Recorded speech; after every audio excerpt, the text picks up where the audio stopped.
Bismillah, alhamdulillahi wassalatu wassalamu ala rasulillah wa ala alihi wa sahbihi wa man walaha ma ba'du.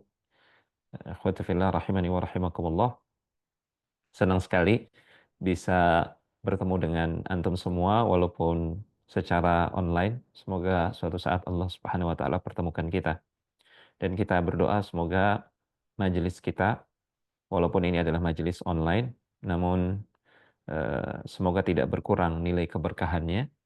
Dan kita berdoa kepada Allah Subhanahu wa taala semoga Allah memberikan kita ilmu yang bermanfaat, rasa khasyah di dalam hati kita, dan semoga Allah Subhanahu wa taala limpahkan buat kita semua eh, terutama menjelang 10 terakhir ini, semoga Allah limpahkan kita taufik ya.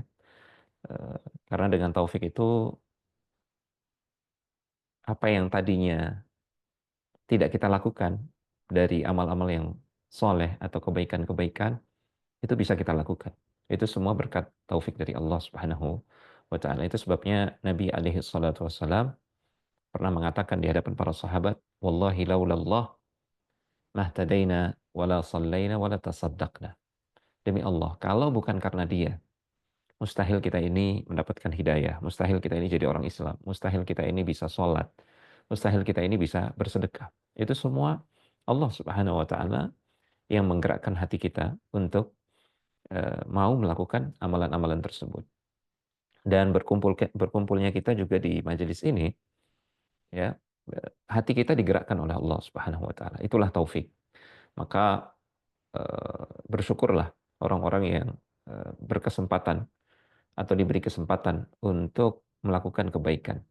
Ya, itu berarti dia mendapatkan taufik dari Allah Subhanahu wa taala. Terlebih kebaikan tersebut berupa ilmu, ilmu tentang agama Allah Subhanahu wa taala. Dan itu dalam hadis Nabi sendiri dikatakan bahwasanya itu tanda Allah Subhanahu wa taala menginginkan kebaikan bagi hamba tersebut. Nabi alaihi salatu wasallam bersabda, "May yuridillahu bihi khairan yufaqihu fiddin." Siapa yang Allah inginkan untuknya kebaikan, maka Allah akan jadikan dia faham tentang ilmu agama. Maka semoga majelis kita pada pagi hari ini tanda Allah Subhanahu wa taala menginginkan kebaikan untuk kita semua. Teman-teman yang dimuliakan Allah Subhanahu wa taala, kita menghitung hari ya, tinggal menghitung lagi menghari, kita akan bertemu dengan 10 terakhir Ramadan yang Masya Allah, judul kajiannya ini bagus sekali nih, prime time ya.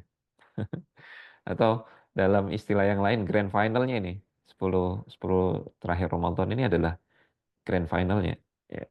Jadi kita kalau kalau masih lambat di 10 pertama, 10 kedua, masih ada 10 terakhir yang di situ kita bisa memacu diri kita. Semoga dengan itu Allah Subhanahu wa taala sampaikan kita kepada tujuan, kepada garis finishnya. Syukur-syukur kita menjadi hamba Allah Subhanahu wa taala yang pertama dan terdepan, karena pada prinsipnya, dan ini mungkin perlu dicatat jadi prinsip kita juga ya, terkait urusan akhirat, prinsipnya itu adalah berlomba-lomba. Siapa yang lebih dulu, siapa yang lebih depan, siapa yang pertama-tama. Itu diapresiasi oleh Allah Subhanahu wa taala. Itu sebabnya banyak ayat yang mengusung makna ini. Contoh dalam surat Adz-Dzariyat, Allah Subhanahu wa taala mengatakan fafirru ilallah. Berlarilah kalian menuju Allah Subhanahu wa taala. Jadi menggunakan diksi berlari. Berarti siapa yang lebih cepat dialah yang lebih diridhoi oleh Allah Subhanahu wa taala untuk urusan akhirat. Dalam ayat yang lain misalkan wasari'u ila maghfiratin min rabbikum wa jannatin 'arduha as-samawati wal ard u'iddat lil muttaqin. Cepat-cepatlah kalian, bergegaslah kalian menuju ampunan Rabb kalian dan menuju surga yang luasnya seluas langit dan bumi yang telah Allah siapkan untuk orang hamba-hamba Allah yang bertakwa. Jadi banyak ayat yang semana dengan ini. Ya, fastabiqul khairat itu juga termasuk. Ya berlomba-lombalah kalian dalam kebaikan. Jadi justru di akhir-akhir mendekati garis finish, kita justru jangan melempem gitu ya. Justru mesti tambah kenceng ya. Karena eh, sekali lagi konsepnya adalah siapa lebih dulu, siapa lebih cepat, dan siapa yang menang dalam perlombaan, ya. Musa alaihissalam itu ketika diminta datang oleh Allah untuk bermunajat kepada Allah di Bukit Tursina, Allah hendak menurunkan Taurat kepada beliau. Dan Allah sebenarnya memerintahkan juga Bani Israel eh, eh, untuk datang, ya, beberapa orang pilihan dari Bani Israel itu untuk datang. Tapi Musa alaihissalam itu lebih dulu datang. Kemudian Allah Subhanahu wa taala bertanya kepada Musa, "Wahai Musa, apa yang menjadikan engkau lebih dulu datang, kemudian engkau meninggalkan Bani Israel di belakangmu?" Nabi Musa alaihissalam eh, menjawab, dan jawaban beliau ini diabadikan oleh Al-Quran. "Wa'ajiltu ilaika rabbi litarda." Aku bersegera lebih dulu menuju engkau, ya Allah, agar engkau ridho kepadaku. Jadi kunci untuk mendapatkan ridho dari Allah Subhanahu wa taala, mendapatkan taufiknya, mendapatkan rahmat, hidayah, dan kasih sayangnya, itu adalah dengan bersegera, bersegera. Itu juga sebabnya kenapa saf pertama sholat berjamaah itu saf yang paling mulia bagi laki-laki, ya. Karena orang yang berdiri di saf pertama, mereka adalah orang-orang yang lebih dulu hadir, ya. Seperti itu konsepnya. Maka ada sebuah ungkapan yang indah sekali dari Ibnul Jauzi, ya. Ini menarik, ya, ungkapan ini luar biasa sekali. Beliau mengatakan, innal khayla idza syarafat al-midmar, kuda pacu itu kalau sudah mendekati garis finishnya, idza syarafat eh, midmar, nihayatil midmar, ya, badalat qusara juhdiha. Maka kuda pacu ini dia akan mengeluarkan semua kemampuannya yang tersisa. Ya, semua energinya yang ada itu dia habiskan menjelang garis finish. Litafuza bisibaqi, supaya dia bisa menang dalam perlombaan. Kemudian Ibnu Jauzi mengatakan, fala takunil khailu aftanu minka. Jangan sampai kuda pacu itu lebih cerdas daripada Anda. Ya. Ya, artinya jangan sampai kita nih bentar lagi mau dekat finish nih. Finish di akhir Ramadan. Di awal kita semangat, justru mendekati finish kita melempem. Atau justru bahkan naudzubillah kita meninggalkan masjid, meninggalkan ketaatan amal-amal soleh. Ya, masjid diganti dengan mall atau tempat-tempat hiburan lainnya. Ya. Kemudian tilawah Al-Quran digunakan dengan menghabiskan waktu untuk scrolling, misalkan scrolling gadget, ya, atau untuk menonton hiburan-hiburan lainnya yang katakanlah sia-sia kalau itu tidak haram, dan kebanyakannya itu adalah haram. Jadi jangan justru kebalik, teman-teman, ya. Barakallahu fikum. Ini nasihat dari Ibnu Jauzi. Fala takunil khairu aftanu minka. Jangan sampai kuda pacu itu lebih cerdas daripada Anda. Kuda pacu itu menjelang garis finish, di situ dia all out, habis-habisan gitu, ya. Untuk jadi yang terdepan, untuk menang dalam perlombaan. Nah, kita justru jangan sebaliknya. Karena kata beliau, ya, fa innamal a'malu bil khawatim. Karena eh, amal itu bergantung kepada endingnya. Ya, kalau endingnya baik, walaupun awalnya agak kurang-kurang gitu, ya, insya Allah baik. Karena sekali lagi kata Rasulullah SAW, setiap amal itu bergantung kepada endingnya seperti apa. Ya, kalau amal endingnya buruk, ya, loyo lempem, dia justru jadi orang yang terbelakang, maka dia jadi orang yang terbelakang juga mendapatkan rahmat dari Allah Subhanahu wa taala. Ya. Nah, terkait 10 Ramadan yang terakhir, ini tinggal menghitung hari, semoga Allah Subhanahu wa taala menyampaikan kita kepada 10 terakhir Ramadan ini, dan semoga Allah menyampaikan 10 terakhir Ramadan ini kepada kita juga. Kalau sebelumnya kita berdoa semoga dipertemukan oleh Ramadan, maka di pertengahan Ramadan kita harus banyak-banyak berdoa juga agar kita sampai kepada 10 terakhir Ramadan ini. Ya, karena inti, puncak atau titik kulminasi dari perjuangan ibadah di Ramadan itu terletak di 10 terakhir ini. Kita berdoa semoga Allah mempertemukan kita dengan Ramadan ini, 10 terakhir Ramadan ini. Ya. Karena ini subhanallah, ini saya barusan sholat jenazah. Salah seorang tetangga saya meninggal tadi malam. Ya. Eh, Biasanya saya datang ke studio untuk rekaman atau untuk kajian online seperti ini biasanya 1 jam atau bahkan 2 jam lebih awal untuk persiapan. Tapi tadi 15 menit, baru 15 menit sebelum kita on air dan online, saya baru tiba sini. Kenapa? Karena eh, saya menyempatkan terlebih dahulu untuk sholat jenazah. Di situ saya merenung, ya, subhanallah, sebentar lagi beliau ini akan bertemu dengan 10 Ramadan, tapi takdir berkata lain. Nah, kita tidak tahu, bisa jadi takdir kita juga seperti itu, teman-teman. Boleh jadi ini adalah Ramadan terakhir kita, boleh jadi 10 terakhir Ramadan ini, di tahun ini adalah 10 terakhir Ramadan yang terakhir buat kita. Ya, jadi ini harus kita renungi, harus kita hayati, kita taruh di depan mata kita supaya kita jangan menyia-nyiakan 10 terakhir Ramadan yang Allah anugerahkan kepada kita. Untuk diketahui, kita ketemu dengan Ramadan itu anugerah luar biasa. Anugerah luar biasa. Kan ada hadisnya tuh, ya, tentang 2 orang bersaudara. Yang satu mati berjihad di jalan Allah Subhanahu wa taala. Mati syahid dia. Yang satu lagi selamat, hidup. Dan dia diberikan setahun usianya lebih panjang oleh Allah Subhanahu wa taala. Dia ketemu dengan Ramadan berikutnya. Setelah itu dia meninggal. Ya, ternyata eh, yang meninggal belakangan ini, yang tidak mati syahid ini, dia lebih dulu masuk surga atau derajatnya lebih tinggi di surga dibandingkan dengan saudaranya yang lebih dulu meninggal dan meninggalnya mati syahid. Kemudian Rasulullah SAW menjelaskan kepada para sahabat yang heran ketika itu, kok bisa wahai Rasulullah SAW? Kok bisa dia mengalahkan saudaranya yang mati syahid? Maka Rasulullah SAW mengatakan, bukankah dia diberikan umur lebih panjang setahun?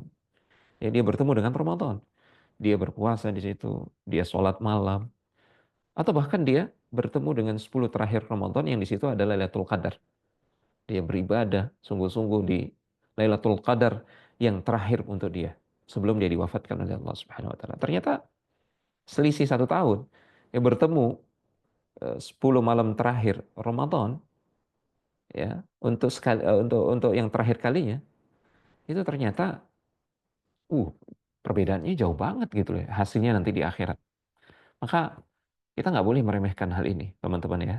Eh, kita harus tanamkan pada diri kita azam, tekad yang kuat. Ini 10 terakhir, jangan-jangan nih 10 terakhir, benar-benar terakhir buat saya. Maka ya Allah, bantu saya.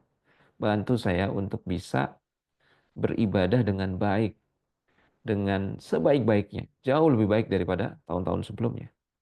Dan jadikanlah Ramadan tahun ini Ramadan terbaik saya. 10 terakhir Ramadan tahun ini itu jadi 10 terakhir yang terbaik buat saya. Ya, seharusnya itu yang menjadi doa-doa kita. Karena waduh, kalau berbicara tentang keistimewaan 10 malam terakhir ini nggak ada habisnya dah.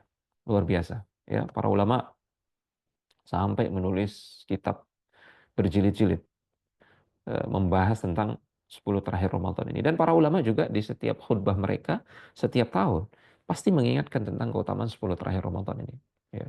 Sampai-sampai kan dalam riwayat Muslim itu Rasulullah SAW disebutkan oleh Aisyah, istri beliau, radhiyallahu taala anha, kana yajtahidu fil ashril awakhir ma la yajtahidu fi ghairiha.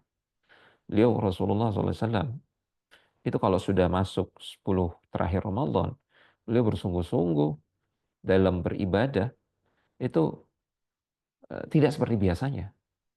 Padahal di hari-hari yang lain, di luar Ramadan misalkan, Rasulullah SAW itu adalah manusia yang paling kuat ibadahnya kepada Allah Subhanahu wa taala, paling baik, ya, paling dahsyat ibadahnya kepada Allah Subhanahu wa taala. Aisyah mengatakan kalau di 10 Ramadan itu lebih-lebih lagi. Menunjukkan bahwasanya 10 Ramadan ini, 10 terakhir Ramadan ini malam-malam yang istimewa. Bahkan Rasulullah SAW yang sudah dijamin diampuni dosa-dosanya yang telah lalu, bahkan yang akan datang, itu masih bersungguh-sungguh ya, berjuang di 10 terakhir Ramadan ini. Nah, apalagi kita gitu ya.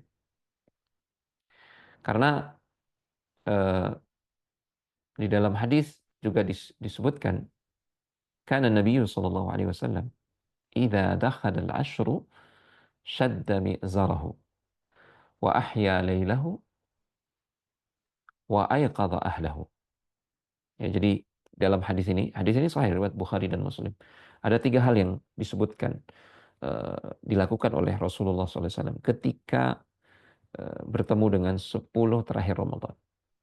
Yang pertama disebutkan beliau syadda mi'zarahu. Beliau kencangkan ikat pinggang beliau. Kencangkan pengikat sarung beliau. Ya, kalau dalam bahasa kita ini semakna dengan menyingsingkan lengan baju. Tapi dia punya makna yang lain. Penjelasan para ulama mengatakan syadda mi'zarahu, beliau kencangkan ikat pinggang atau sarung beliau.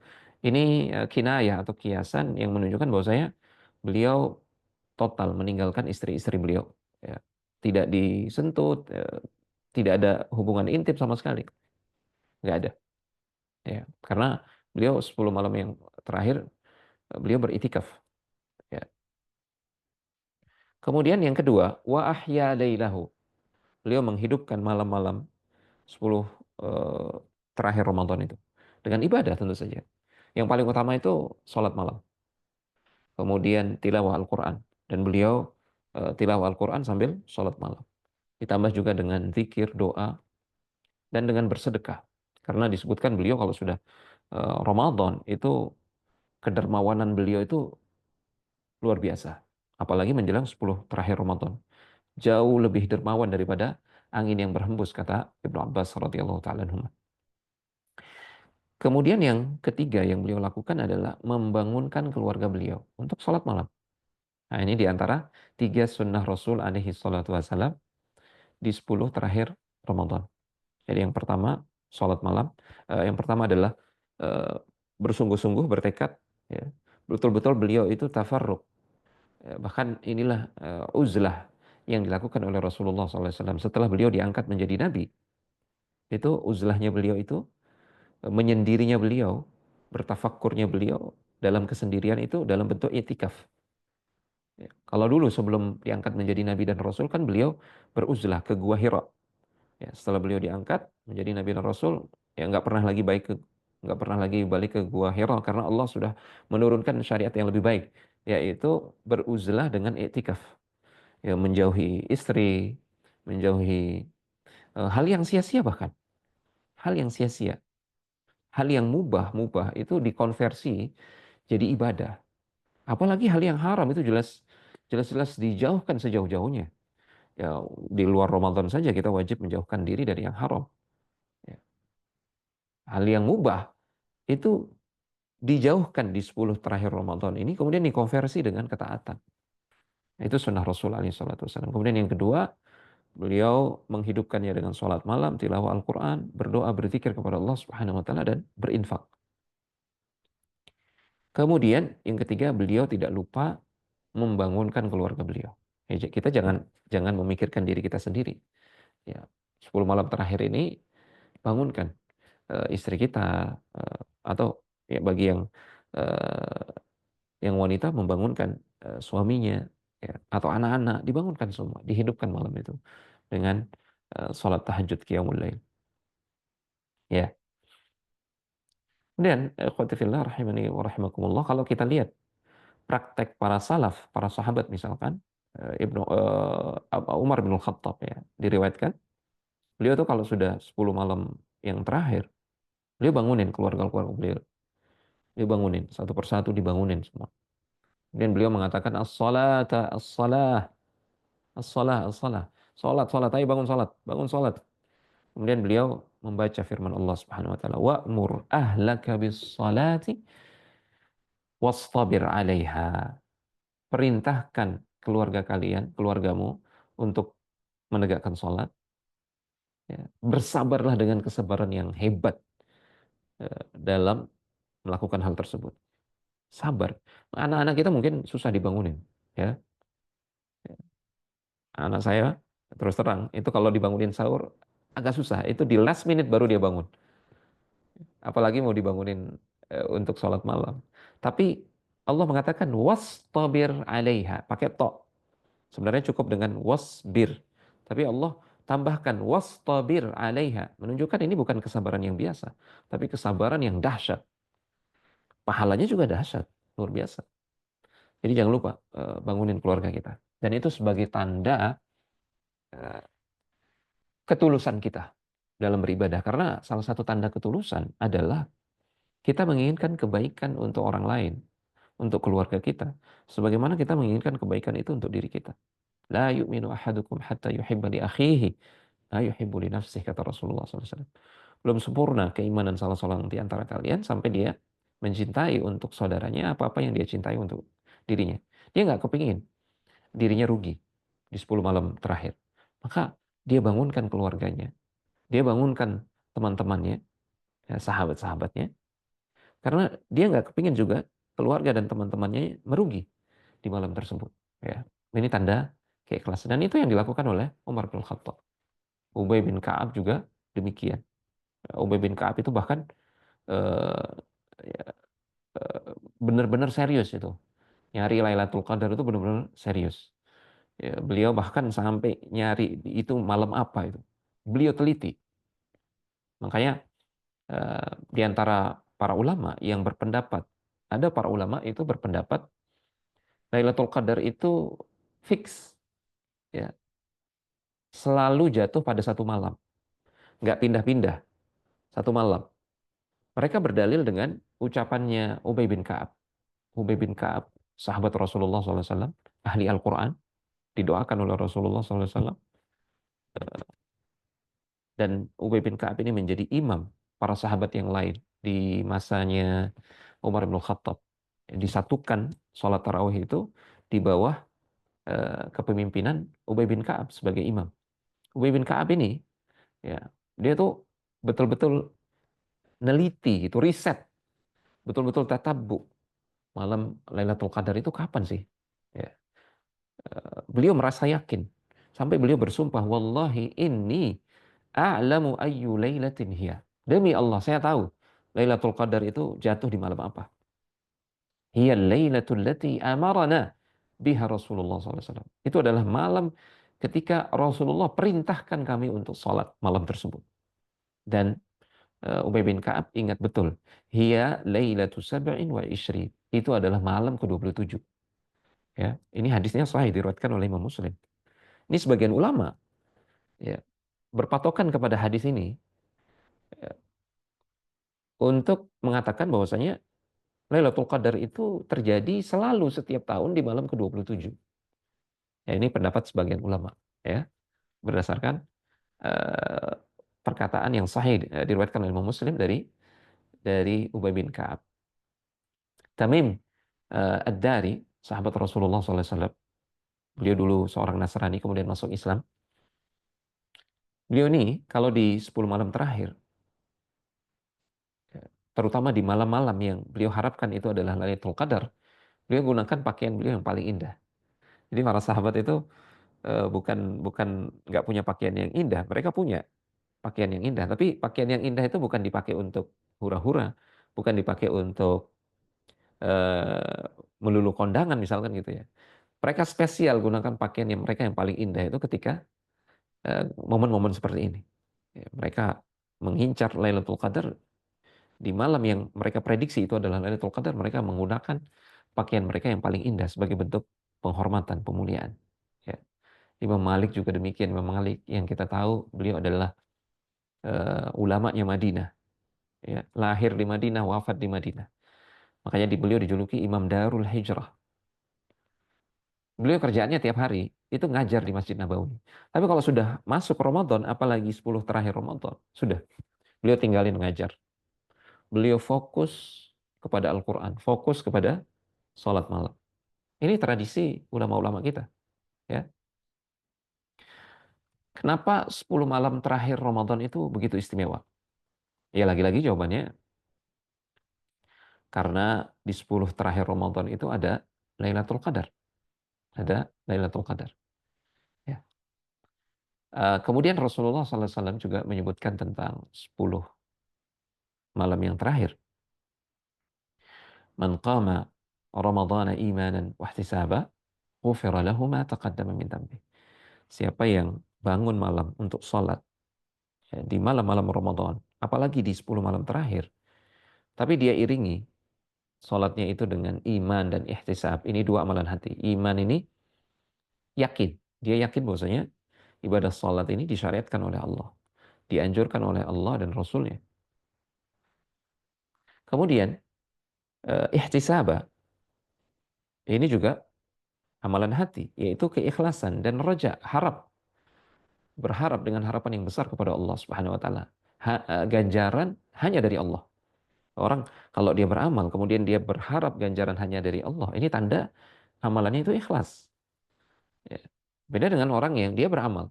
Misalkan dia puasa, dia puasa itu niatnya untuk diet, untuk nurunin badan, nurunin berat badan misalkan, untuk sekedar nyari kesehatan misalkan. Ya, ini niatnya bercampur. Orang yang ikhlas itu dia puasa murni niatnya karena Allah untuk mengharapkan ganjaran dari Allah semata. Itu makna ihtisabah. Berarti kan orang yang muhtasib dalam amalnya, berarti dia ikhlas. Jadi maksud saya di sini, dalam hadis ini Rasulullah menjanjikan orang yang sholat malam di malam-malam Ramadan itu dijanjikan diampuni oleh Allah Subhanahu Wa Taala. Tapi di sini di hadis ini kita banyak lupa ya. Ternyata di hadis ini ada syaratnya. Syaratnya adalah ibadah sholat malam itu diiringi oleh amalan hati. Amalan hati yang disebutkan di sini ada dua. Iman, yaitu yakin bahwasanya ini disyariatkan oleh Allah. Dan yang kedua adalah ihtisab, ikhlas, dan berharap ganjaran dari Allah semata. Itu syaratnya supaya dapat ampunan. Janji ampunan dalam sabda Rasulullah SAW ini.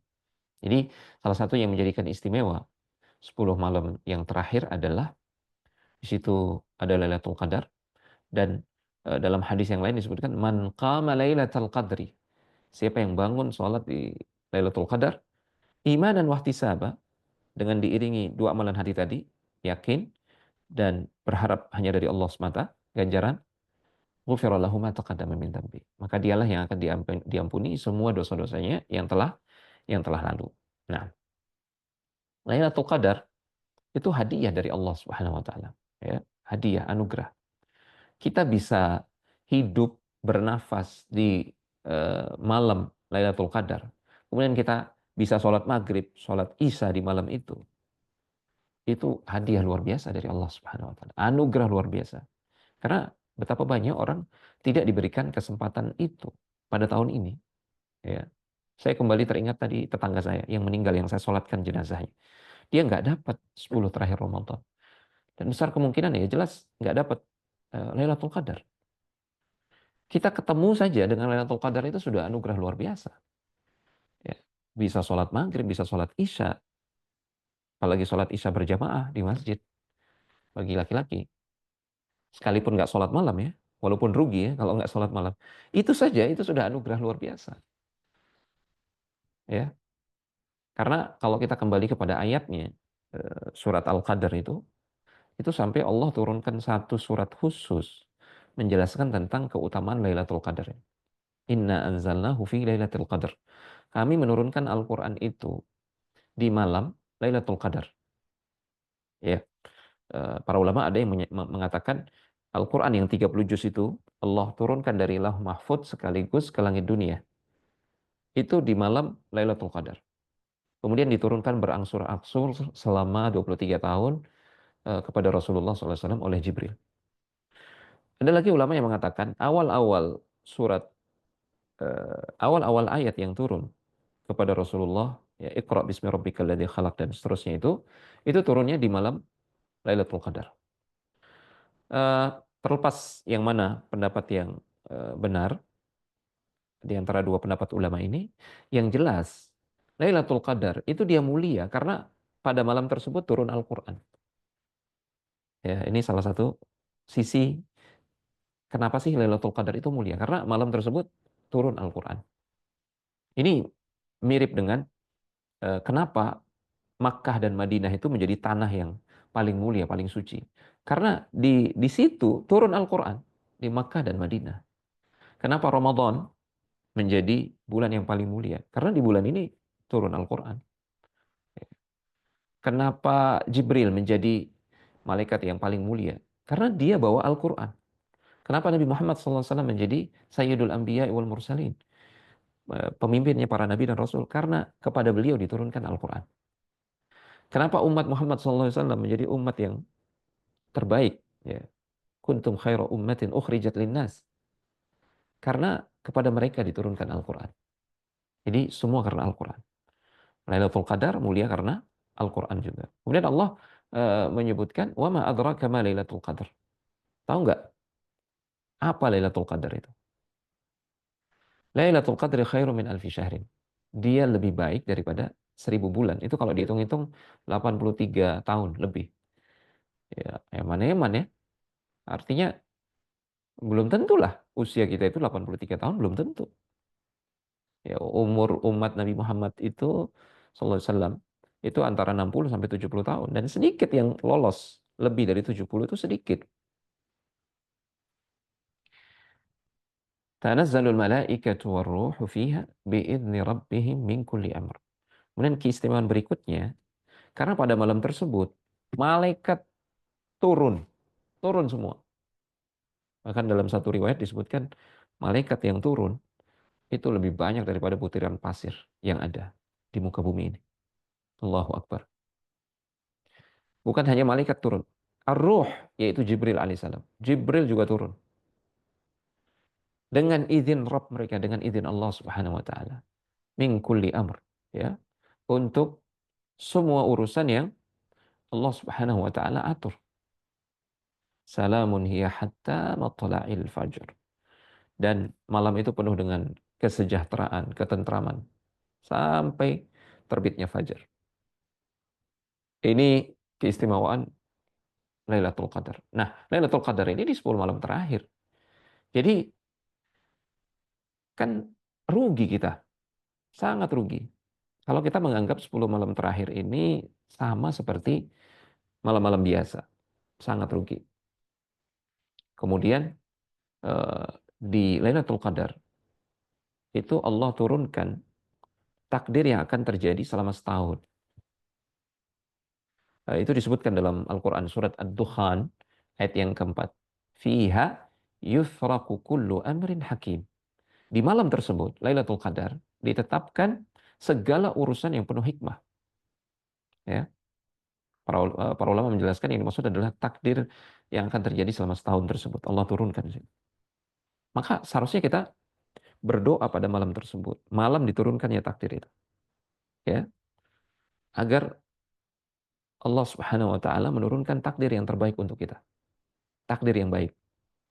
Ya, karena dalam riwayat yang lain disebutkan yaruddul qadara illa du'a. Tidak ada yang bisa menghalangi atau mencegah takdir kecuali doa. Nah, mestinya kita manfaatkan berdoa di malam itu, Lailatul Qadar, agar eh, takdir tersebut menjadi takdir yang terbaik bagi kita selama setahun berikutnya. Ya.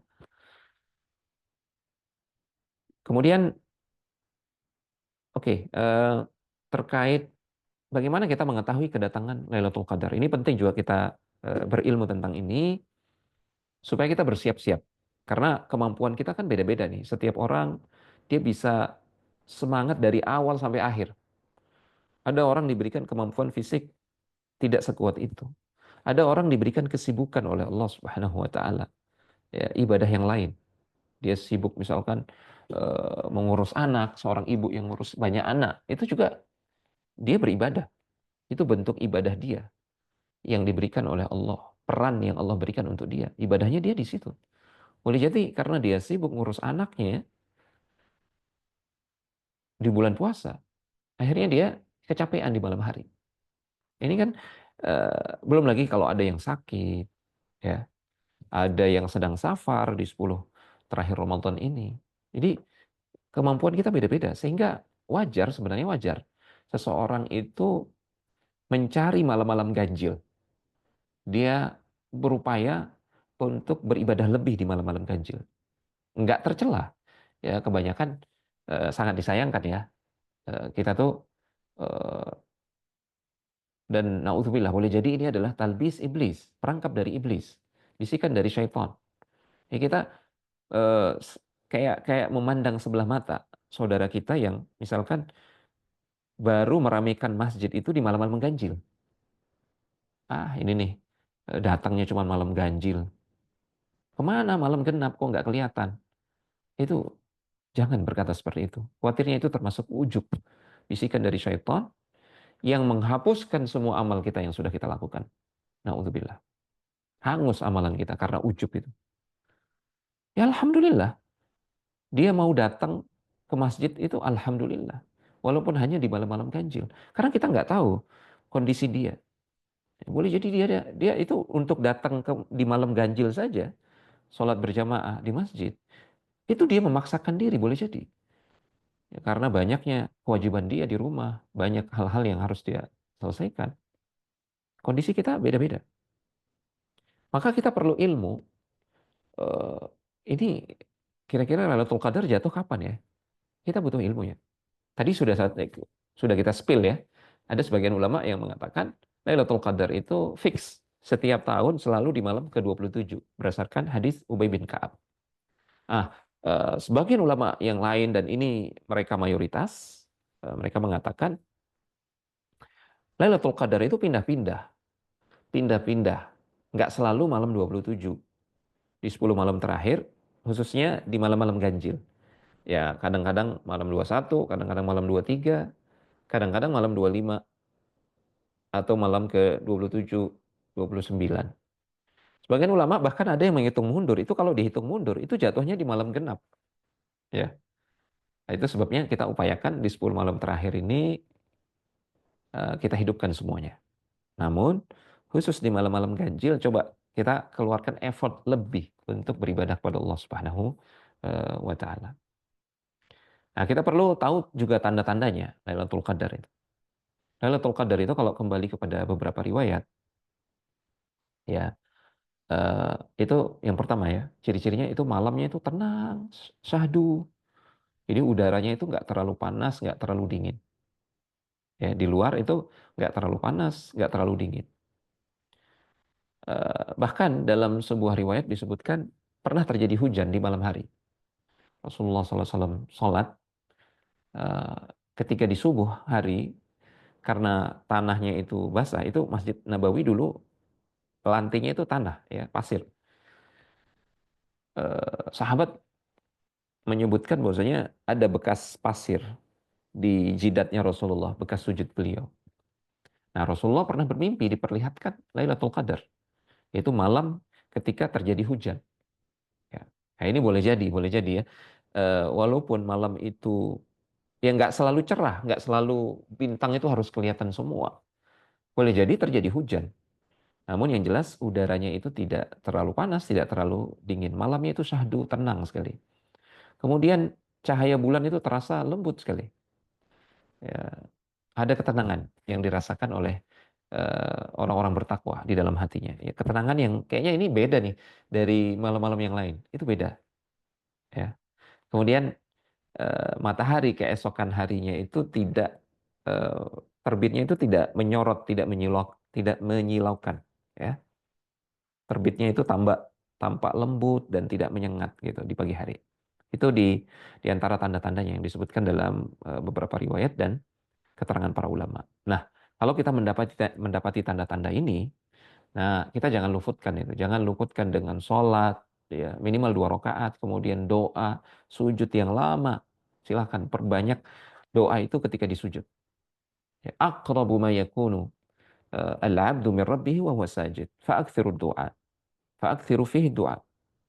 Sedekat-dekat keadaan seorang hamba dengan Rabb-nya, dengan Allah Subhanahu wa taala itu ketika dia sujud, maka perbanyak doa ketika sujud itu, perbanyak. Minimal tilawah Al-Qur'an ini beberapa ayat lah. Ya, jangan sampai diluputkan begitu. Ya, eman-eman kan 1000 bulan lebih baik daripada 1000 bulan. Allahu Akbar. Kemudian jangan lupa berdoa. Jangan lupa berdoa karena nanti ada tuntunan dari Rasulullah SAW terkait doa terbaik yang bisa kita ucapkan pada malam tersebut. Ya, itu diajarkan oleh Rasulullah kepada Aisyah. Dan Aisyah bertanya, wahai Rasulullah, bagaimana kalau saya mendapati Lailatul Qadar? Ini menunjukkan bahwasanya nuansa atau atmosfer Lailatul Qadar itu bisa dirasakan oleh orang-orang yang beriman. Sehingga Aisyah mengatakan, wahai Rasulullah, gimana kalau saya dapat nih, ini kayaknya nih Lailatul Qadar nih, yakin nih. Gimana? Apa yang saya ucapkan? Apa amalan yang harus saya lakukan? Apalagi kalau waktunya singkat, ya kan? Eh, maka Rasulullah mengajarkan ucapkan kalimat Allahumma innaka afuwun tuhibbul afwa fa'fu anni. Ya Allah, Engkau itu Maha Pemaaf. Engkau mencintai untuk memberikan maaf, maka maafkanlah aku. Ini kalimat yang terbaik yang kita ucapkan, yang bisa kita ucapkan. Dan eh, jangan silau dengan iming-iming doa yang dibuat-buat, kemudian panjang lebar, ya walaupun dia bersaja indah sekali. Ingat, khairul huda huda Muhammadin sallallahu alaihi wasallam. Sebaik-baik petunjuk itu adalah petunjuk Rasulullah sallallahu alaihi wasallam. Rasulullah mengajarkan kalimat doa yang sangat ringkas, maka inilah yang terbaik. Jauh lebih baik daripada doa-doa yang lain yang panjang-panjang yang dibuat-buat oleh manusia. Kemudian kenapa doa ini? Ya, kenapa bukan doa yang lain? Ya, misalkan minta rahmat atau minta kebahagiaan dunia dan akhirat. Kenapa justru yang diajarkan oleh Rasulullah minta maaf kepada Allah Subhanahu wa taala? Karena sebagaimana kata Ibnu Qayyim, kita tuh kalau lagi bingung mau berdoa apa ya, banyak sekali permintaan yang yang apa? Mondar-mandir melintas di dalam hati kita. Saya pingin ini, saya pingin itu, di masa depan saya pingin begini, saya pingin macam. Ya, kalau kekalutan luar biasa, sulit untuk kita ungkapkan dalam doa. Maka Ibnu Qayyim mengatakan minta maaf sama Allah Subhanahu wa taala. Itu bisa mewakili semuanya. Minta ampun sama Allah Subhanahu wa taala. Itu bisa mewakili semua permintaanmu, semua harapanmu yang tidak mampu engkau ungkapkan dalam doa. Ya. Karena ketika Allah sudah memaafkan hamba, maka pasti Allah akan merahmati hamba tersebut. Pasti Allah akan memberikan taufik hamba tersebut. Pasti Allah akan melimpahkan kebaikan demi kebaikan hamba tersebut.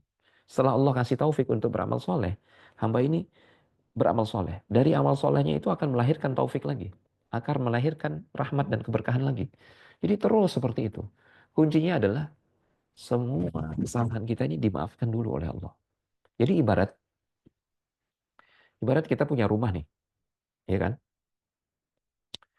Rumah itu masih kotor.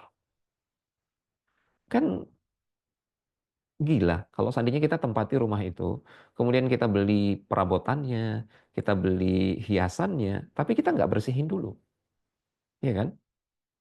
Percuma, ya. Maka dibersihin dulu. Baru kita taruh perabotannya, baru kita taruh hiasannya, bunganya, ya, dan yang lain-lain. Barulah rumah itu menjadi nyaman, indah, akan semakin nyaman dan indah. Ya. Setelah dibersihkan tentunya. Dia bersih aja itu sudah nyaman, Masya Allah. Apalagi ditambah dengan hiasan-hiasan setelah dia dibersihkan. Nah, seperti itu juga dengan hati kita. Makanya itu perlunya kita minta maaf. Kalau kita sudah dimaafkan, berarti kotoran semua yang ada dalam hati kita ini dibersihkan oleh Allah Subhanahu wa taala. Maka semua cahaya kebaikan itu akan masuk. Itu akan masuk. Itu yang akan menjadikan kita lebih baik berikutnya. Ya, jadi petunjuk Rasulullah SAW di 10 terakhir Ramadan itu kalau kita urutkan ya, pertama sholat malam, kemudian membaca Al-Quran, kemudian beristighfar, ya, berdoa, beristighfar, berdoa, baru kemudian amalan yang lain, seperti misalkan bersedekah, silakan, ya. Ada orang yang eh, salah paham terkait amalan-amalan di 10 terakhir Ramadan. Mereka itu kenceng di sedekah, tapi mereka nggak sholat malam. Ini kebalik dalam fikih prioritas. Ya, berdasarkan dalil-dalil dan keterangan para ulama, amalan yang paling utama itu adalah amalan yang dianjurkan pada momen, pada suatu momen, berdasarkan dalil-dalil. Nah, momen 10 terakhir Ramadan, itu dalil-dalil mengarah kepada eh, ibadah pada momen tersebut adalah sholat malam. Maka itu yang harusnya kita utamakan. Bukan berarti bersedekah ya pada malam tersebut, bukan berarti tercela, justru luar biasa. Pahalanya dilipat gandakan oleh Allah. Yang keliru dalam fikih prioritas adalah manakala orang dia dia tidak sholat malam, kemudian dia bersedekah. Ah, ini sedekah ini jadi ganti sholat malam, jadi ganti sholat malam. Keliru, keliru. Jadi prinsipnya ini kaidah ya. Amalan yang paling utama pada suatu momen adalah amalan yang dianjurkan pada momen tersebut. Ah, saya beri contoh yang lain. Ketika kita sedang tilawah Al-Quran, membaca Al-Quran, tiba-tiba adzan berkumandang. Yang dianjurkan ketika adzan berkumandang adalah menjawab adzan. Mana yang lebih utama? Seseorang dia menghentikan tilawah Al-Qur'annya ketika adzan berkumandang, kemudian dia menjawab adzan, atau orang yang dia terus tilawah Al-Qur'an karena dia menganggap menjawab adzan itu kan sunnah hukumnya, nggak wajib. Saya lanjut aja tilawah Al-Qur'an. Para ulama mengatakan yang pertama ini lebih afdol, yang menghentikan sejenak tilawahnya kemudian menjawab adzan, ya. Nah, sama. Momen di 10 terakhir Ramadan di malam hari itu adalah sholat malam, ibadah yang paling utama. Maka kita jangan meninggalkannya sementara kita mampu ya. Kecuali kalau kita nggak mampu, ya misalkan ada yang sakit, ya nggak mampu berdiri. Itu pun kalau nggak mampu berdiri boleh duduk kan, ya. Kalau misalkan sama sekali, eh, katakanlah seseorang misalkan mau operasi gitu ya, operasi di malam hari, khawatir nanti malam itu Lailatul Qadar, ya akhirnya dia berpesan kepada anggota keluarganya, entar malam, nih saya kasih duit, tolong diinfakkan ya, tolong diinfakkan, disedekahkan. Nah itu boleh, silahkan. Itu pada kondisi dia memang hanya itu, atau ibadah itu yang menjadi utama bagi dia. Tapi kalau pada kondisi normal, maka jangan sepelekan ibadah sholat itu.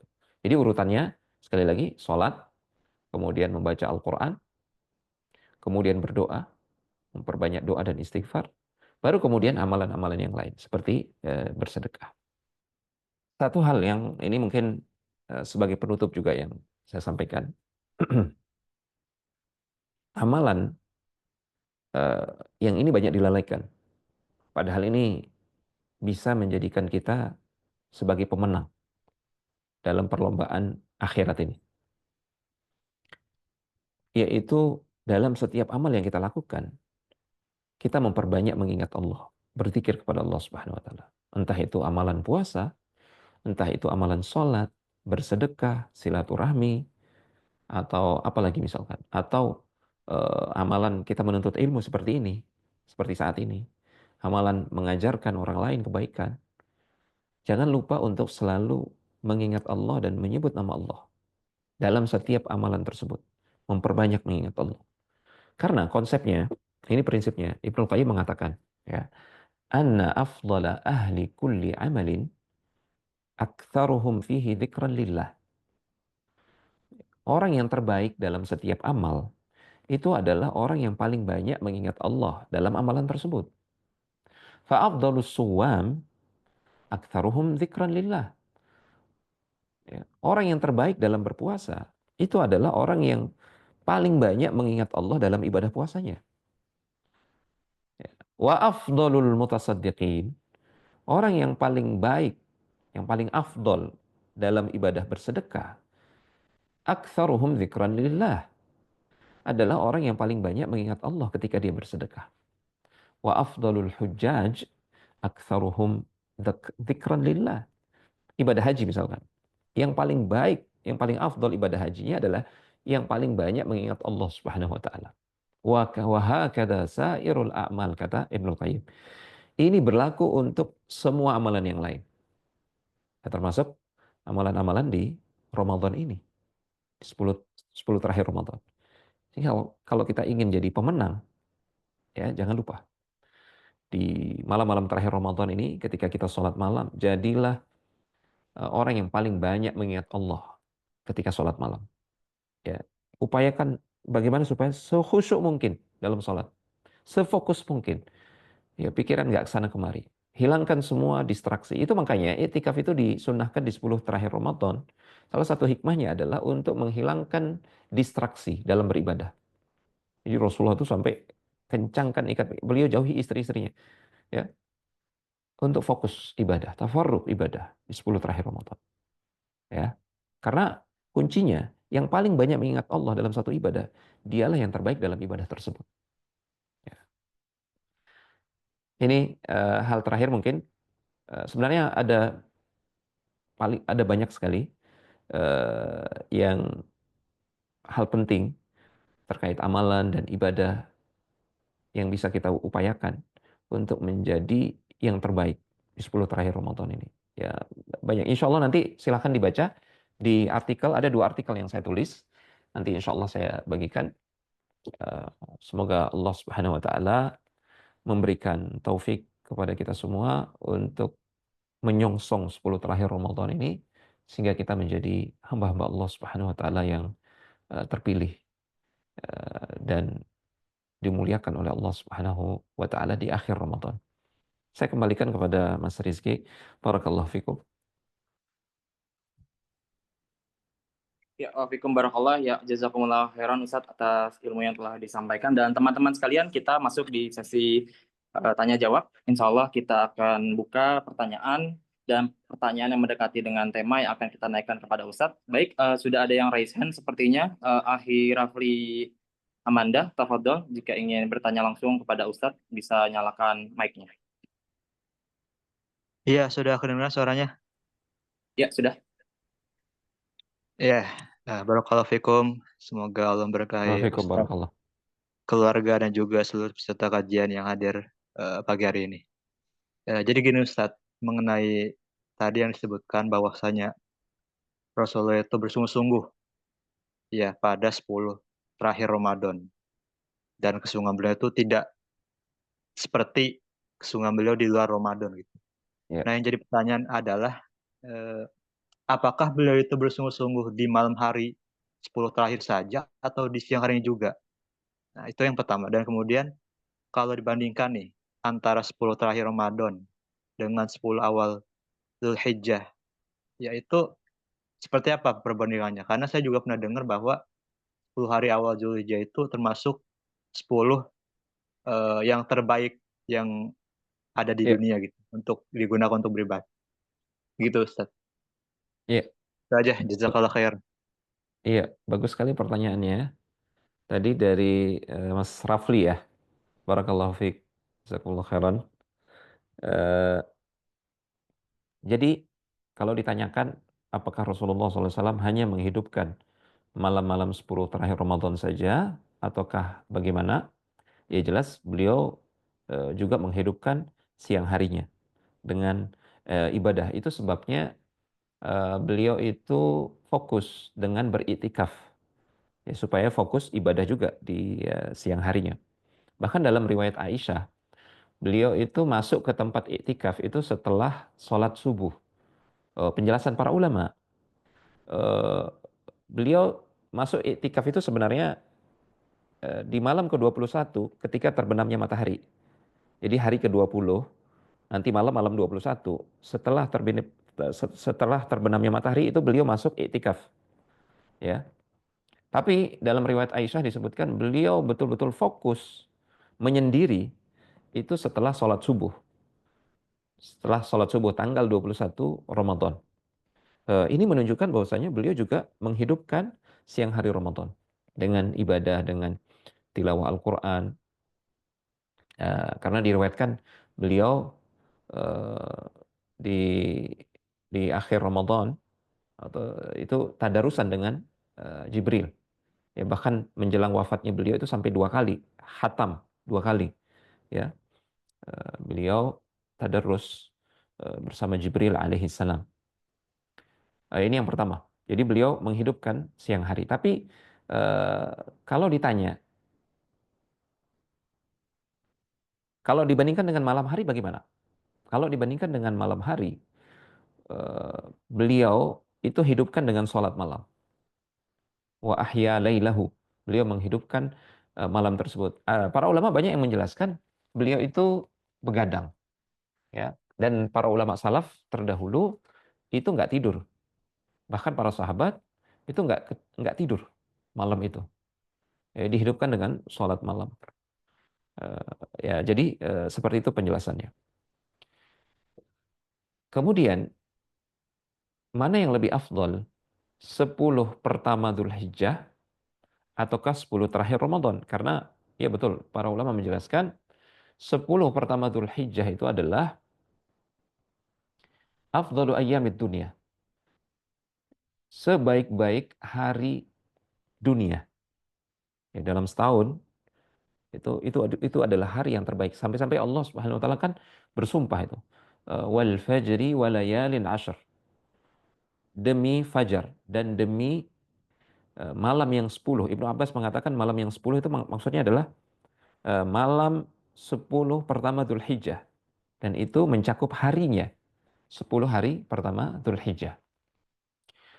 Ibnu Taimiyah rahimahullah ta'ala mengkompromikan antara dua dalil ini. Dalil yang menyebutkan bahwasanya 10 terakhir Ramadan itu adalah yang paling afdol, dengan dalil yang menyebutkan bahwasanya 10 pertama Dzulhijjah itu adalah yang paling afdol. Ibnu Taimiyah mengatakan kalau dari sisi siang harinya, maka 10 pertama Dzulhijjah itu lebih afdol daripada 10 hari terakhir Ramadan, siang hari. 10 siang hari terakhir Ramadan. Ini 10 siang hari pertama Dzulhijjah lebih afdol. Tapi kalau dari sisi malamnya, 10 terakhir Ramadan itu lebih afdol daripada 10 malam pertama Dzulhijjah. 10 malam terakhir Ramadan itu lebih afdol daripada 10 malam pertama Dzulhijjah. Nah, jadi begitu. Jadi kita dapat dua kesempatan ya dalam setahun, 10 hari pertama Dzulhijjah dan 10 malam terakhir Ramadan. Seperti itu penjelasannya, wallahu taala a'lam. Insyaallah jazakumullah khairan atas penjelasannya. Baik, teman-teman, kita masih ada waktu untuk bersoal jawab dengan guru kita dan ini adalah waktu yang sangat prestisius yang bisa kita manfaatkan untuk bersoal jawab. Baik, Ustadz, izin ada pertanyaan tertulis dari Ukti Anissa. Assalamualaikum Ustadz, izin bertanya, Waalaikumsalam apabila warahmatullahi orang wanita qadarullah haid di 10 hari terakhir Ramadan, ibadah apa yang bisa dimaksimalkan untuk dilakukan? Mengingat wanita haid tidak bisa melakukan ibadah-ibadah penting seperti puasa, sholat, dan tadarus Al-Quran. Dan bagaimana bisa mendapatkan malam Lailatul Qadar bagi wanita yang sedang haid? Ya, demikian Ustaz. Jazakallah khairan. Ya, bagus sekali pertanyaannya, Masya Allah. Ada satu prinsip. Ini harus kita fahami betul dan harus kita jadikan prinsip sampai kita mati terkait ibadah kepada Allah Subhanahu wa taala. Inti dari ibadah itu terletak pada ketundukan dan penghambaan. Ketundukan pada aturan Allah, batasan-batasan Allah Subhanahu wa taala. Dan sebenarnya bulan Ramadan ini mengajarkan kita itu. Ya. Makanya para ulama mengatakan istafid darsal ubudiyah fi Ramadan. Ambillah pelajaran ubudiyah, penghambaan di bulan Ramadan. Maksudnya gimana? Jadi kita itu di bulan Ramadan kita betul-betul diajari untuk mengikuti maunya Allah, mengikuti batasan-batasan Allah Subhanahu wa taala. Dan itulah ibadah. Ya. Kita diwajibkan puasa di bulan Ramadan semenjak terbitnya fajar sampai terbenamnya matahari. Kita nggak punya pilihan yang lain selain mengatakan sami'na wa ata'na. Aku mendengar, aku taat ya Allah. Inilah ibadah. Ya. Sehingga kalau seandainya Allah memerintahkan kita puasanya malam hari, kita mengatakan sami'na wa ata'na. Kami mendengar, kami taat. Kita puasa malam hari. Kalau Allah memerintahkan kita puasa malam hari. Karena inti ibadah di situ. Terletak pada ketundukan dan penghambaan kita pada aturan Allah Subhanahu wa taala. Jangan orang juga misalkan, saya pengen dapat pahala lebih. Saya nanti berbukanya waktu tengah malam, jam 12 malam. Enggak, justru dapat dosa yang seperti ini. Karena dia keluar dari aturan. Orang yang menghamba kepada Allah, itu orang yang manut. Dia tunduk patuh kepada kemauan Allah Subhanahu wa taala secara syar'i. Itu ibadah. Terbukti ya, ada hari di mana Allah justru haramkan kita berpuasa. Nah, ibadah justru di situ dengan kita tidak berpuasa. Kalau kita berpuasa justru kita bermaksiat kepada Allah. Ya. Ketika hari Idul Fitri itu nggak boleh puasa, haram. Orang kalau berpuasa pada hari itu dia nggak beribadah, justru dia bermaksiat kepada Allah Subhanahu Wa Taala. Justru dia beribadah dengan cara tidak berpuasa pada hari tersebut. Jadi inti dari ibadah adalah pada manut ketundukan penghambaan kepada Allah Subhanahu Wa Taala.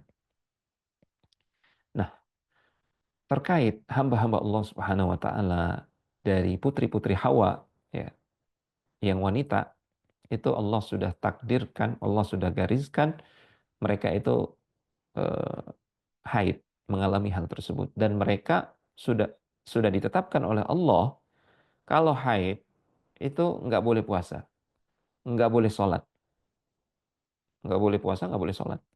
Justru ibadah kaum wanita ketika haid adalah tidak sholat, tidak berpuasa. Namun perlu diniatkan, perlu menghadirkan niat. Ya, ya Allah, aku tidak berpuasa, tidak sholat ketika aku haid karena ketundukan dan penghambaanku kepadamu, ya Allah. Aku mendengar dan taat kepadamu. Nah, insya Allah, maka justru di momen-momen seperti itu, dia mengalami haid, dia mendapatkan pahala dari Allah Subhanahu wa Ta'ala. Dan ada hadis yang lain. Kalau seseorang, ini berbicara amalan yang nafilah ya, amalan yang sunnah. Kalau seseorang itu terbiasa melakukan amalan yang sunnah, kemudian dia tercegah melakukan amalan sunnah tersebut gara-gara dia safar atau gara-gara dia sakit, maka Allah tetap akan menuliskan pahala amalan sunnah tersebut. Sekalipun dia tidak melakukannya. Ya, maka eh, akhwat muslimat ya, kalau lagi haid dia nggak bisa misalkan memegang mushaf, tapi dia masih bisa membaca Al-Quran, masih bisa, masih boleh orang haid membaca Al-Quran, berzikir, itu masih bisa. Ya, Eh, dia nggak bisa dapat pahala membaca dengan memegang mushaf ya, ketika haid. Tapi jangan khawatir, haid ini udzur bagi dia. Maka insya Allah, kalau dia terbiasa membaca Al-Quran dengan memegang mushaf ketika dia suci, maka ketika dia haid, dia tetap dapat mendapatkan pahala yang sama. Sekalipun dia membaca Al-Quran misalkan eh, dengan gadget ya. Karena para ulama mengatakan, sebagian ulama mengatakan gadget itu tidak dihukumi sebagai mushaf. Jadi boleh wanita haid membaca mushaf lewat gadget, lewat handphone, lewat aplikasi. Ya, sebagian ulama mengatakan demikian. Atau untuk mengambil amannya, sebagian ulama ada yang mengatakan menggunakan pelapis tangan, ya bisa. Atau memperbanyak doa, zikir, insya Allah Allah Subhanahu Wa Taala tetap akan menyempurnakan pahala wanita yang sedang mengalami haid seperti itu. Ya, apalagi kalau di dalam hatinya, ya Allah, dia sedih sekali, ya Allah, saya nggak bisa menyempurnakan puasa, nggak bisa sholat malam. Insya Allah sholat malamnya itu karena dia amalan sunnah itu Allah akan berikan pahalanya. Allah akan berikan pahalanya sempurna. Dan inilah kelebihan amalan hati. Dengan amalan hati, dengan tekad dan niat seperti itu, seseorang bisa menggapai pahala yang sama yang digapai oleh orang yang melakukan amalan lahiriah. Wallahu taala a'lam bishawab. Jadi nggak perlu bersedih ya. Masih banyak amalan yang lain. Bisa berzikir itu setiap saat bisa. Orang yang haid. Wallahu taala a'lam bishawab. Ya, jazakumullah khairan. Ustaz, izin mungkin berapa pertanyaan lagi, Ustaz? Boleh. Oke, baik.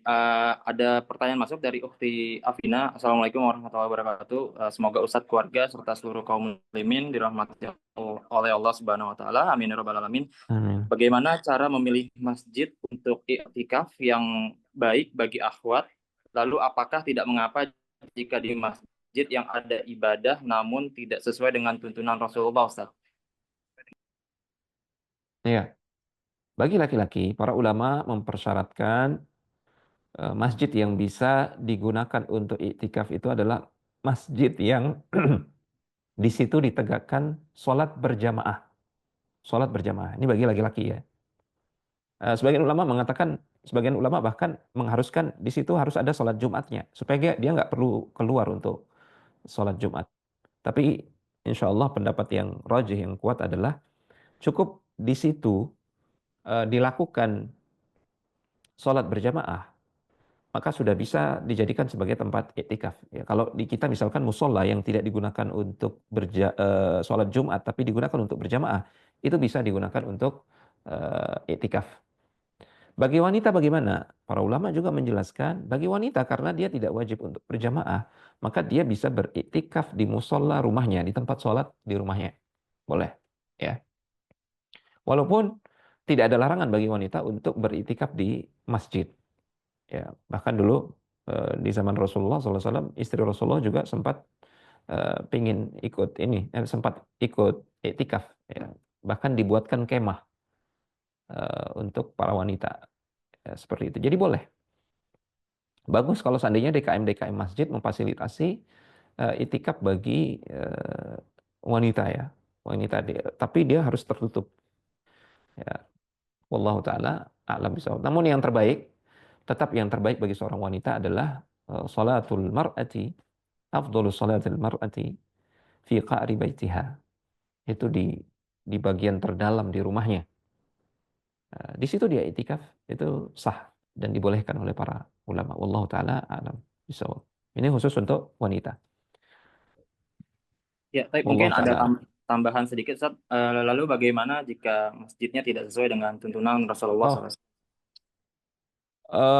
iya, alangkah baiknya kalau mendapatkan masjid yang di situ ditegakkan sunnah.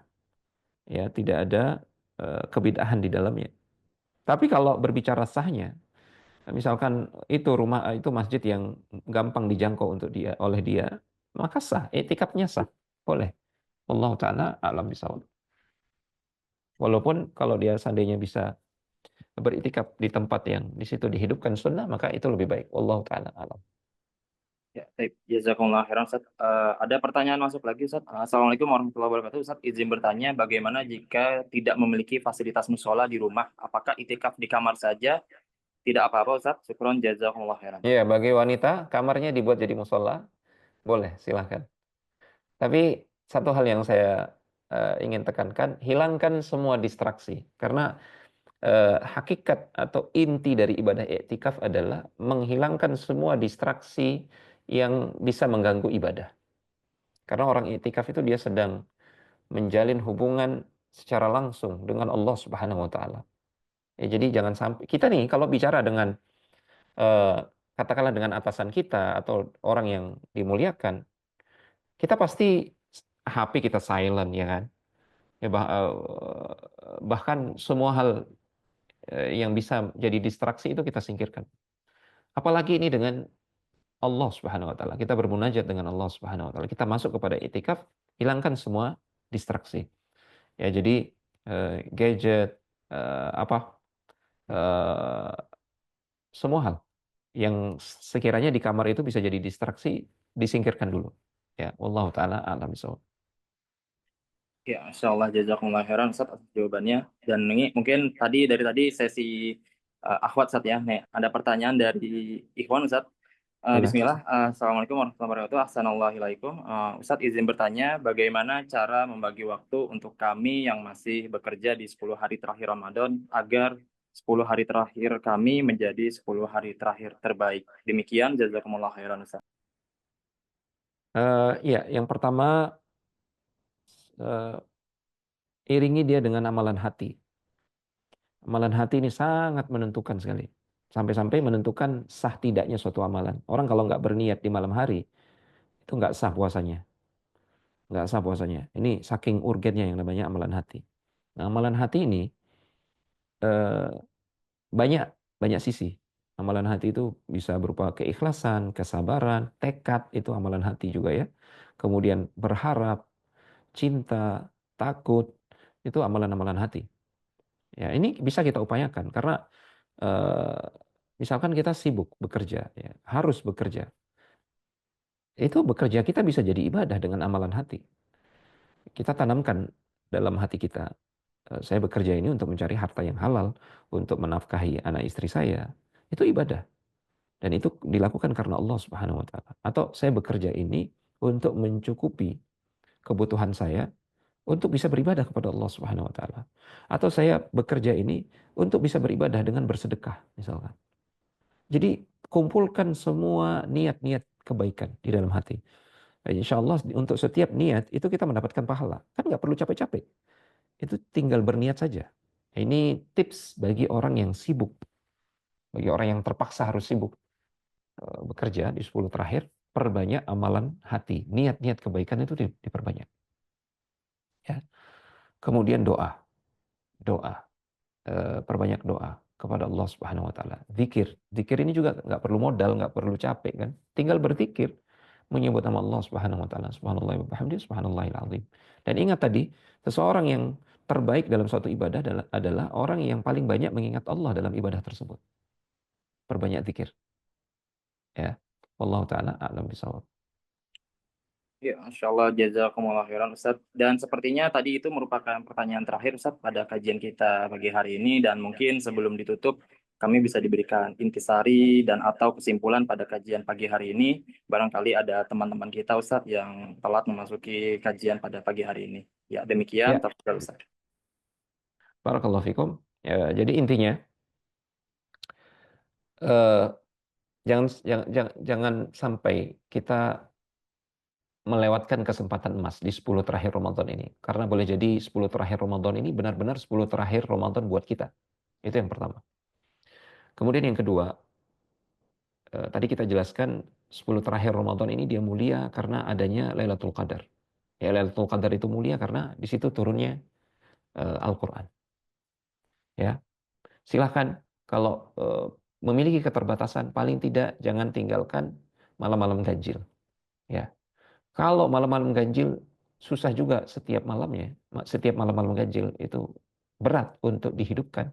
Jangan tinggalkan malam 27 kalau berdasarkan hadis dari Ubay bin Ka'ab tadi. Kemudian amalan apa saja yang bisa kita wujudkan? Ya, setidaknya ada 8 ya, ada 8. Yang pertama sholat malam, yang kedua doa, perbanyak doa. Kemudian yang ketiga iktikaf, yang keempat tilawah Al-Quran. Kemudian diiringi dengan infak, sodakoh. Tadi saya lupa menyampaikan, salah satu amalan yang paling mulia di bulan Ramadan adalah taftirus shaim. Memberikan orang yang berpuasa itu buka puasa, makanan, dikasih. Ya. Man fattara shaiman falahu mithlu ajrihi. Siapa yang memberikan orang yang berpuasa makanan berbuka, maka dia mendapatkan pahala seperti orang yang berpuasa tersebut. Ya. Kemudian yang kelima, kalau bisa, kalau ada dana umroh di bulan Ramadan, karena pahalanya besar. Ta'dilu hajjatan ma'i. Itu sama pahalanya seperti pahala haji bersama Rasulullah SAW. Kalau umroh di bulan Ramadan. Ya. Kemudian yang keenam, jaga lisan. Ini kuffa alaika hada. Ya. Jaga lisanmu, kata Rasulullah SAW. Karena boleh jadi kita sudah banyak baca Al-Quran, banyak sholat malam, tapi kita nggak menjaga lisan. Kita gibah, kita ngomongin hal-hal yang mendatangkan kemurkaan Allah. Itu hapus semua tuh. Pahala-pahala kita hilang semua. Ya. Jaga lisan, sebaliknya, ya gunakan lisan itu untuk memperbanyak zikrullah, zikir kepada Allah Subhanahu wa taala dan tilawah Al-Qur'an atau amar ma'ruf nahi munkar, memberikan nasihat, ya, mengucapkan kalimat yang baik. Kemudian yang ketujuh, berbagi ya, berbagi. Tadi sudah saya sebutkan sebenarnya, berbagi makanan baik ketika sahur maupun berbuka, terutama kepada fakir miskin, anak-anak yatim. Kemudian yang terakhir, dalam setiap amal kita, yang kedelapan ya, dalam setiap amal kita, jadilah orang yang paling banyak mengingat Allah dalam amalan tersebut. Niscaya kita akan menjadi yang terbaik dalam amalan tersebut. Wallahu ta'ala a'lam. Mungkin hanya ini ringkasan materinya. Semoga Allah memberikan tambahan ilmu yang bermanfaat untuk kita semua. Taufik, sehingga kita bisa menyempurnakan Ramadan ini menjadi Ramadan terbaik kita ya. Wallahu taala alam. Hadza wa sallallahu ala nabiyina Muhammad wa ala alihi wa sahbihi wasallam wa akhiru da'wana anil hamdulillahi rabbil alamin.